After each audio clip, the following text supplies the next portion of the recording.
Hello everyone, this is Naresh IAS Academy digital platform for the IAS mains exam.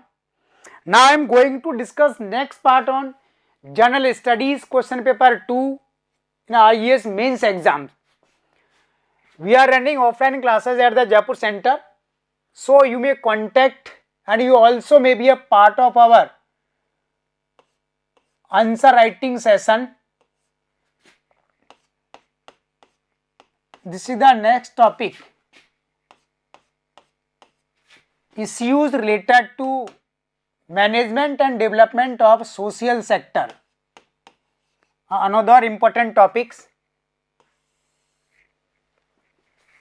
UPSC is asking regular question from this sector. Social sector.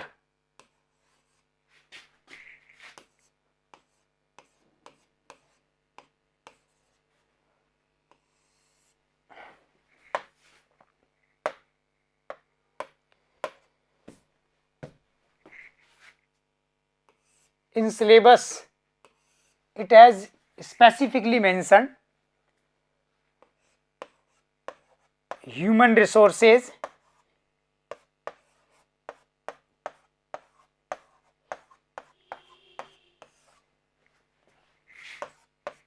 education,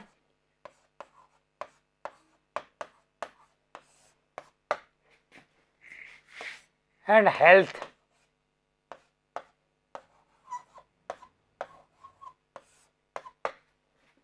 Okay. In syllabus it has been mentioned issues related to development and management of social sectors. So, first you must understand what is relationship between development and the management. Okay. You know, for development, management is the prerequisite. Through the management, we can operate the development process. Management simply defines the deployments of manpower and all the tools and equipments, and we have to direct and we have to put the targeting object.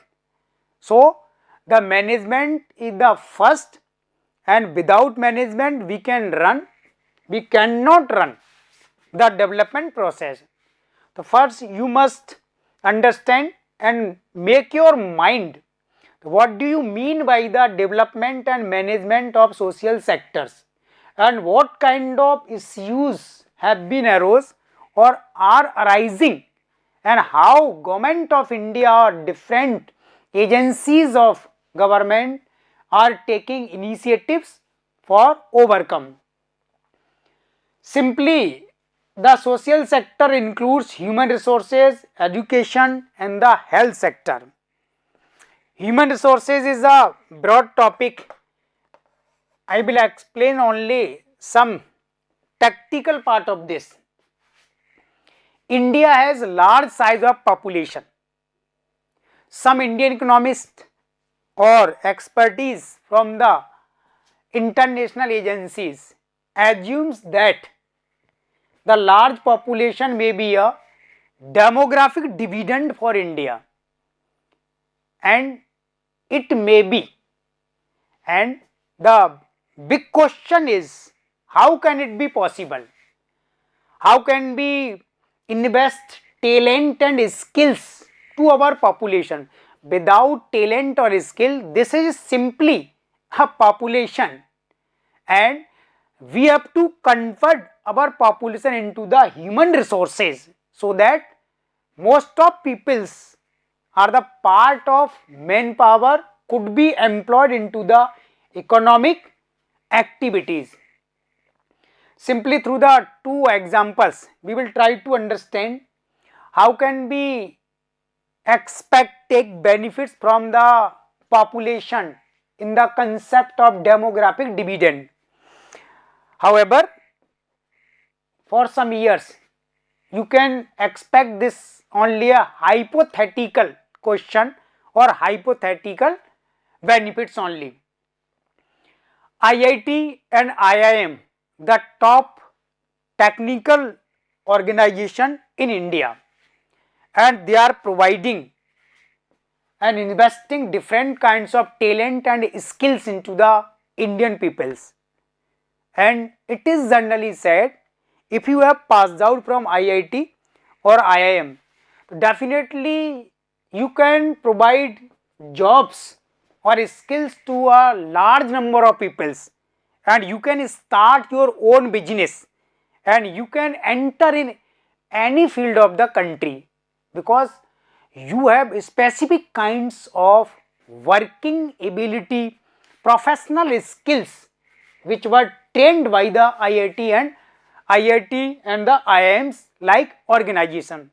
But recently I have seen there are some clash between the union government and these organizations, and we have to find out in what ways union government have control over these organizations. Are these organizations demanding more power, more autonomy, and they want to work with the global organization? Then why the government of India is not providing complete freedom and liberty to these organizations? And second, the label of these organizations either have increased or decreased. Simply, they have lost their efficiency at the global level. There was a time when Indian IITians were respected throughout the world, but recently it is not the same scenario. And so the IITians and IIM are generally considered providing skills or talent to the Indian peoples, and we have to maintain their dignity and their level of technical aspects. Second, there are some other federations or association working in the sports sector. BCCI for crickets, and tennis federation, football federation, wrestling federation, and there are so many sports federation are working in India. Also these federation are selecting or choosing some persons from the large size of population and providing different skills, and Indian sports person have achieved so many medals or award from the international level. But the performance of Indian sports person at the Olympics is not too satisfactory, and this is the one debate. When when any sports person of India win a medal, he is rewarded by cash through the governments or by the individuals, and it must be invested or provided to enlarge the training facilities. It is a reality. Most of sports person still today have to work in other countries for the better trainings. It may be possible government should provide more training facilities through investing in these sports academies rather than providing cash benefit after winning a medal. And the relationship of union government with these federation is also a matter of debate. It is said the most of federation are working under the politicians, or the persons do not have any experience of the sports sectors. Either they are the MLAs, MPs or ministers, are the head of these federations, or sometimes their relatives are running these federations. So definitely it is not good for India. Here again I want to come back. The population of India, which is hypothetically assumed that it may be a demographic dividend only in that case when we will invest skills in their hands, talents in their minds, and then we can get the actual benefits through the demographic dividend. So there are so many questions from the development and the management of human resource in India. The large size of population simply in the present time is a burden over the country. The population is consuming the resources fastly. So the government must consider these kinds of challenges. Second is the education sector. This is also a broad field and we can classify this as the primary or upper primary education up to the 8th standard, the higher education or the technical education. For attaining the goals of universal primary education to all, Government of India have passed Right to Education Act 2009 and it was implemented since the 2010. Now it is appropriate time for its evaluation. We have passed so many years. India have not attained 100% literacy rate yet, and whatever literacy rate we have now, it is not actually. Simply if some peoples or some childrens only are writing their names, writing the name of their parents is not a actually literate, and when we put these kinds of data at the international level, then definitely it is very ridiculous for country. So we must consider this, what kind of literacy we are providing our generation at the primary level, and it have evaluated. Governments have provided so many incentive based approach, incentive based schemes like the midday meal and providing free books, facilities, laptop, cycles to the school boys and girls.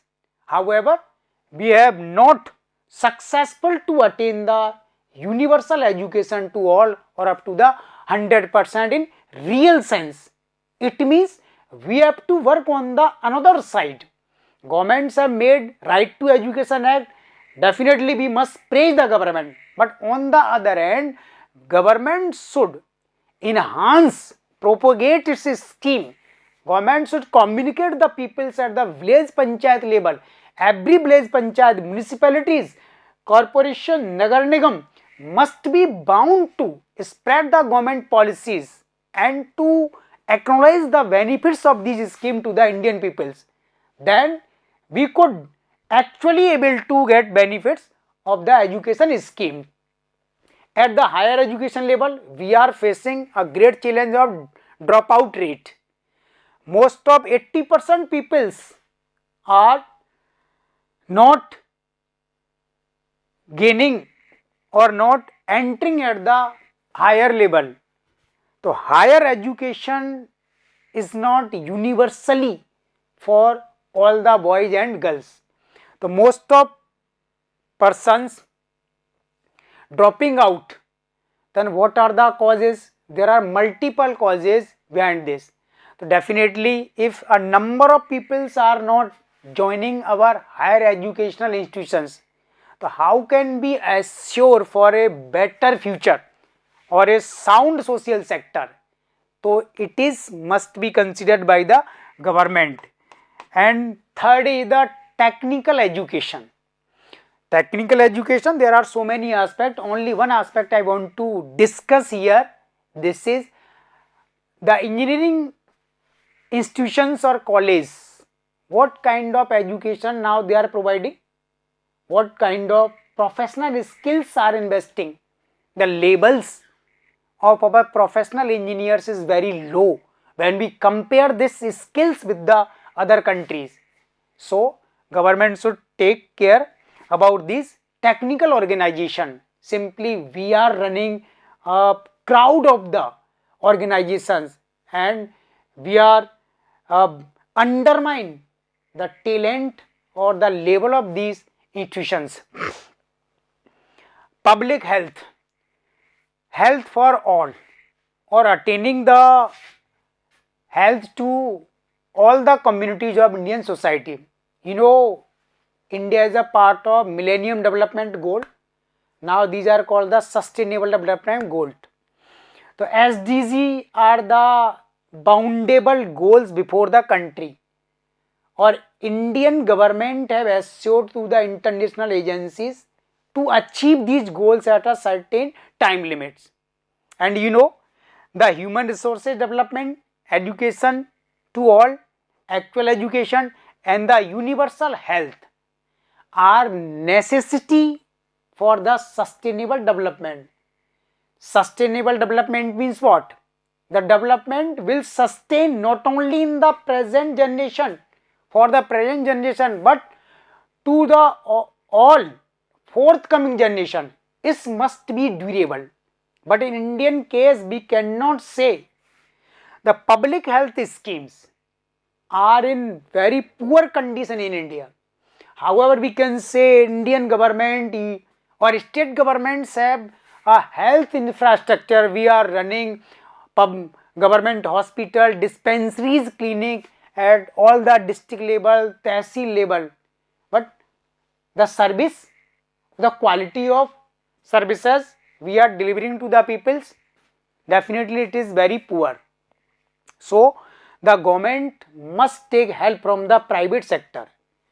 The health to all, universal public health, the term can be achievable with the help of private sectors only. It is not a capacity of the only Indian government. However, Indian government have taken some initiatives like the establishment of aims in the all states of country. The government is enlarging its health infrastructure. We are recruiting top medical exams for recruiting the doctors. We are increasing facilities for their trainings.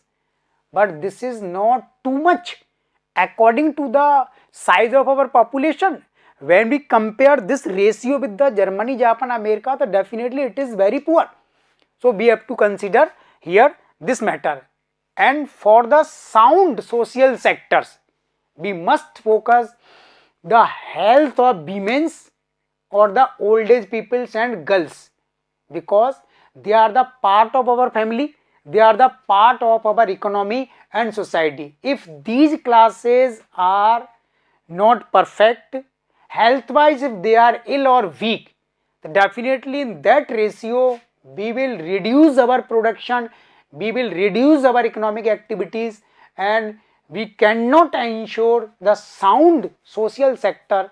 So for the sustainable development or for the management or development of social sector, all the three above aspects are necessary.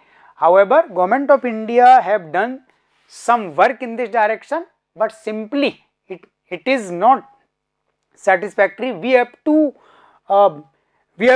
enlarge these at a level where we can praise or we can admire these policies or systems, that we have a global level of health, education and human resource levels.